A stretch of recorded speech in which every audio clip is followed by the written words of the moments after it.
मामल्लपुरम की स्थापना किसने की थी? नरसिंहवर्मन।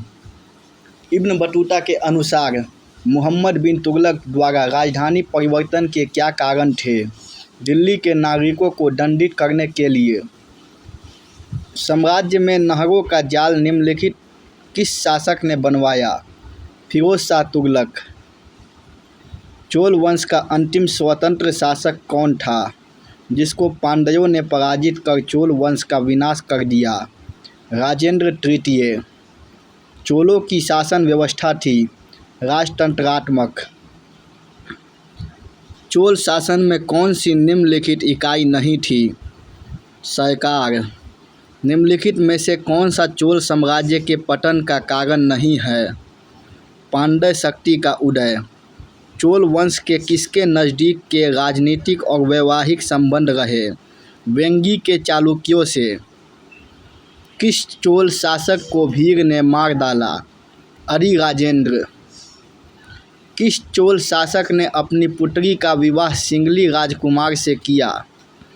कुलोत्तुंग प्रथम। राजेंद्र प्रथम ने निम्नलिखित में से कौन सी उपाधियां धारण की? त्याग समुद्र, गंगईकोंड और पंडित चोल। चोल साम्राज्य की प्रशासनिक इकाइयों को गिरते हुए क्रम में बताइए। मंडलम, वलनाडु, खुर्रम। एक बड़ा गांव जो एक प्रशासनिक इकाई के रूप में था कहा जाता था तनियूर। श्रीलंका के अतिरिक्त चोलों ने निम्नलिखित में से और किस स्थान पर सैन्य अभियान भेजे? मालदीव। निम्नलिखित में से कौन सा कथन चोल न्याय प्रशासन के संबंध में ठीक नहीं है? इन घोषणाओं को राजा की स्वीकृति आवश्यक थी। चोल सेना की मुख्य विशेषता इसकी 70 बटालियनें थीं, जिनके नाम शाही उपाधियों पर थे। चोल साम्राज्य के पुरोहित के संबंध में क्या सही है? वह पाप पुण्य के अतिरिक्त राजा को सांसारिक एवं धार्मिक मामलों की सलाह भी देता था। निम्नलिखित में कौन सी सामान्य परिषद नहीं थी? वरियम। किस राष्ट्रकूट शासन ने परांतक प्रथम को परास्त किया? कृष्णा तृतीय।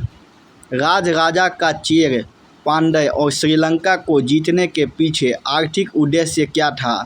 दक्षिण पूर्वी एशियाई देशों से होने वाले व्यापार पर नियंत्रण स्थापित करना और चीन के लिए समुद्री मार्ग खोलना। कंबोडिया के खमेर शासक से किस चोल शासक ने मित्रता की? राजेंद्र प्रथम। चोल शासक राजेंद्र प्रथम ने शैलेंद्र साम्राज्य पर आक्रमण क्यों किया? क्योंकि वह भारतीय व्यापारियों की कठिनाइयों को दूर कर चीन के साथ व्यापार बढ़ाना चाहता था। बाकी अगले पार्ट में।